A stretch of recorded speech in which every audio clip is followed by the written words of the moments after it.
কেন? জামাত ইসলামীর লোকদের বিরুদ্ধে অনেক কথা বলা হয় কেন? কই তারা তো তাদের আপনজন নিয়ে মাঠে ময়দানে কাদা ছড়াছড়ি করে না।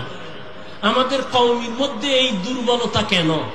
আমার মনে পড়ছে চট্টগ্রামের খতিবে আজম সিদ্দিক আহমদ রহমতুল্লাহ আলাইহির কথা। আমার এক ওস্তাদ মোহতারাম বলছিলেন, খতিবে আজম রহমতুল্লাহ আলাইহি নাকি এক সময় বলছিলেন, আফসোস করে দেশের আলিয়া মাদ্রাসাগুলো পূর্ণ শিবিরে আর কওমি মাদ্রাসা পূর্ণ কিবিরে, অহংকার। না হয় ভুল একজনে করেই ফেললো, এটাকে সরাসরি করার দ্বারা ইসলামের লাভ কি? একজন আলেমের বিরুদ্ধে উম্মতকে বিভ্রান্ত করে দিলে ইসলামের উপকার কি? কেন এগুলো আমাদের মাঝে বুঝেও না, পাইসিয়ার দিয়ে দিছে। খুশি কি ওই রাতের ঘুম তার আরামে হবে একজনকে বেইজ্জতি করতে পারলে? আল্লাহ হেদায়েত দান করুন, আল্লাহ হেদায়েত দান করুন।